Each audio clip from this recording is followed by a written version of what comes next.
Tourism को अगर ले लें तो मैंने नहीं सुना कभी किसी भारतीय के लिए कि वो भाई मेरे मतलब हाँ मॉस्को या रशिया मेरी पसंदीदा डेस्टिनेशन है, और ऐसे ही उनकी तरफ से मतलब जैसा और देशों का हमारे साथ टूरिज्म को लेकर के रिश्ता है, इन सब चीजों पर क्यों इतना वक्त लगा आगे बढ़ने में दोनों देशों को? कर्नल साहब देखिए सौरभ जी, इस समय भारत के संबंध रूस के साथ में है, उन्होंने थोड़ा सा शिफ्ट लिया है। मैं शिफ्ट इसलिए बोल रहा हूं, बात कहने में बड़ी ही प्रैक्टिकल दिखती है। दोस्ती मेरी और आपकी तब होगी जब आप मेरे लिए कुछ करेंगे और मैं आपके लिए कुछ करूंगा। अब तक भारत की रूस के साथ में दोस्ती ऐसी थी कि रूस जो था वो देनदार था, भारत ले रहा था। ये हमने दोस्ती में देखा था। हम दे क्या रहे थे? हम सॉफ्ट पावर प्रोजेक्शन कर रहे थे। मेरा नाम joker, Raj Kapoor was a popular figure. उस समय सोवियत यूनियन में राज कपूर जो थे एक पॉपुलर फिगर थे, तो सॉफ्ट पावर प्रोजेक्शन हमारा हो रहा था। इसके अलावा हम थोड़े बहुत टेक्सटाइल एक्सपोर्ट कर रहे थे और फार्मास्यूटिकल्स बहुत हद तक बहुत कम थे। अब जो है हम एक इक्वल पावर, हमने इस समय रूस का आड़े वक्त में मदद की है, ये मान के चलिए आप। पूरी दुनिया ने दरकिनार किया, हमने आगे बढ़कर वेस्टर्न इन्फ्लुएंस के बावजूद उससे ऑयल को इंपोर्ट किया। हमने रूस की और भी मदद की, हमें सबको मालूम है। इस समय मैं ये और कहना चाहूंगा कि उनके एग्रीकल्चर मिनिस्टर आए हैं, सबकी निगाह एग्रीकल्चर पर है। एक बड़ी इंपॉर्टेंट चीज है, ट्रम्प साहब जब सुबह को उठेंगे, चाय की चुस्की लेंगे, तो उनको ये पता लगेगा कि भारत इस समय चाय का निर्यात भी रूस को करेगा और बढ़ा के करेगा, और हो सकता है कि उनको थोड़ी सी अधिक शक्कर डालनी पड़ जाए जिससे मिठास उसकी चाय की बरकरार रहे। सर ये गजब की बात है, आप चाय की बात कर रहे हैं, कॉफी की बात करें, मैं उसी का देख रही थी कि कितना ट्रेड जो है इस वक्त भारत कर रहा है।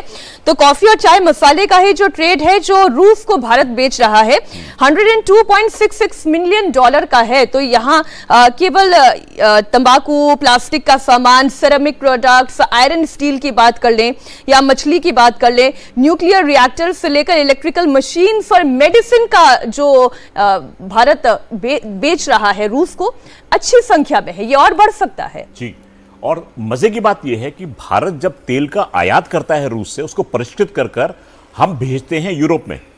अब यूरोप जो है वो डायरेक्टली भी तेल लेता है, लेकिन उसको यहां का तेल रिफाइन किया हुआ सस्ते मिलता है।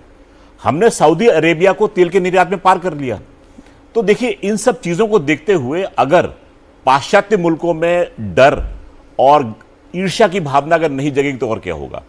तो वही कह रहा हूं कि हाजमोला की शीशी तैयार रखी। ये विजिट जो है ये बहुत उधर पीड़ा लेकर आएगा, खास तौर से पाश्चात्य देशों में। मैं तो ये कह रही हूँ कि हाजमोला की एक शीशी जो है वो पाकिस्तान को भी फिर त्रिपाठी जी दे देनी चाहिए। पाकिस्तान को तो बूस्टर डोज क्योंकि सबसे ज्यादा तकलीफें तो इस वक्त उन्हीं को हो रही होगी। जरा एक बार फिर से राष्ट्रपति भवन की तरफ जाती हुई, रायसीना हिल की तरफ जाती हुई इस रास्ते को देखें, और ये गाड़ियों का काफिला बड़ी तेजी से आगे की तरफ बढ़ता हुआ, और ये भारत की ताकत का भी परिचायक है। भारत की ताकत का परिचायक इस लिहाज से कि भारत सॉफ्ट पावर डिप्लोमेसी करना जानता है।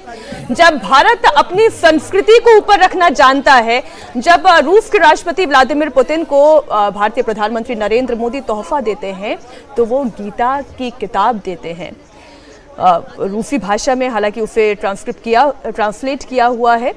लेकिन आज अगर भारत डिफेंस की बात करता है, ट्रेड की बात करता है, तो वो शांति के प्रतीक भगवत गीता को भी हाथ में थमाना जानता है। और वही शायद इस वक्त पाश्चात्य मुल्क चाहते हैं भारत से कि रशिया और यूक्रेन के बीच में तनाव की स्थिति दूर हो। उसमें भारत की एक बड़ी भूमिका हो सकती है, उसमें सनातन धर्म की बड़ी भूमिका हो सकती है, उसमें भगवत गीता की बड़ी भूमिका हो सकती है।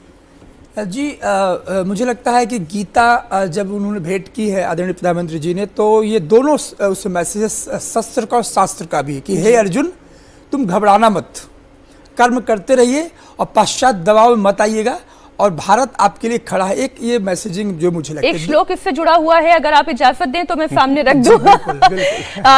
जो गीता में भगवान श्री कृष्ण कहते हैं कि सुखे दुखे समो कृत्वा लाभा लाभो जया जयो। तो चाहे सुख में हो चाहे दुख में हो, भारत और रूस की दोस्ती अकाट्य है।